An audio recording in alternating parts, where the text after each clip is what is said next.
ಹಾಗೂ ತಾಲೂಕು ಆಡಳಿತ ಕನ್ನಡ ಸಂಸ್ಕೃತಿ ಇಲಾಖೆ ವತಿಯಿಂದ ನಗರಸಭೆ ಇವತ್ತು ಏನು ಸರ್ಕಾರ ಸವಿತಾ ಮಹರ್ಷಿ ಜಯಂತಿನ ಇಲ್ಲಿಗೆ ಇವತ್ತಿಗೆ 5ನೇ ಜಯಂತಿ ಸರ್ಕಾರ ಆಚರಿಸೋಕ್ಕೆ ಅವಕಾಶ ಮಾಡಿಕೊಟ್ಟು, ಅದೇ ಥರ ನಮ್ಮದು ಸರ್ಕಾರ 2 ಜಯಂತಿಗಳನ್ನ ಕೊಟ್ಟು, ಒಂದು ಹಡಪದಪ್ಪಣ್ಣ ಜಯಂತಿ, ಇದು ಸವಿತಾ ಮಹರ್ಷಿ ಜಯಂತಿ ಕಾರ್ಯಕ್ರಮ ಇವತ್ತು ಮಂಡ್ಯ ನಗರದಲ್ಲಿ ಹಮ್ಮಿಕೊಂಡಿದ್ದು ತಹಸೀಲ್ದಾರ್ ನೇತೃತ್ವದಲ್ಲಿ ವಿಜೃಂಭಣೆಯಿಂದ ಜರುಗಿತು.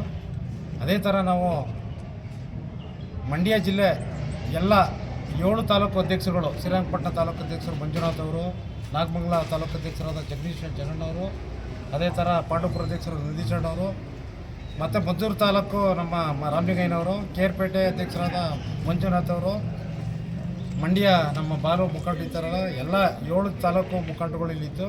ಕಾರ್ಯಕ್ರಮ ಎಲ್ಲ ಮುಗಿದು ಎಲ್ಲ ವಿಜೃಂಭಣೆಯಿಂದ ನಡೀತು. ಏನು ನಾವು ಜಿಲ್ಲಾಡಳಿತಕ್ಕೆ, ಜಿಲ್ಲಾಧಿಕಾರಿಗಳಿಗೆ ಏನು ನಾವು ಒಂದು ಮನವಿ ಕೊಡ್ತಾ ಇದ್ದೀವಿ ಅಂತಂದರೆ, ಸರ್ಕಾರ ನಮಗೆ ನಿವೇಶನ ಮಂಜೂರು ಮಾಡಿಕೊಡ್ಲಿ, ಆದರೆ ಯಾವುದೋ ಸಂಸ್ಥೆಗೋ ಸಂಘಟನೆಗೋ ಮಾಡ್ಕೊಡೋದು ಬೇಡ, ಸಮಾಜಕ್ಕಿರಲಿ. ಈಗ ಉದಾಹರಣೆಗೆ ಏನಾಗಿದೆ ಅಂದರೆ, ಮಳವಳ್ಳಿನಲ್ಲಿ ಹಿಂದುಳಿದ ವರ್ಗಗಳ ಕಲ್ಯಾಣ ಇಲಾಖೆಗೆ ನಿವೇಶನ 5 ಗುಂಟೆನೂ ಮಂಜೂರು, ಮೈಸೂರು ರಸ್ತೆಯಲ್ಲಿ ಮಂಜೂರು ಮಾಡಿಕೊಟ್ಟು, ಅದನ್ನು ಸವಿತಾ ಭವನ ಅಂತ, ಅಂದರೆ ಟೋಟಲಿ ಯಾವುದೋ ಒಂದು ಸಂಘ ಸಂಸ್ಥೆಗೆ ಆಗಬಾರ್ದು, ಅದು ಸಮುದಾಯಕ್ಕೆ ಇರಬೇಕು.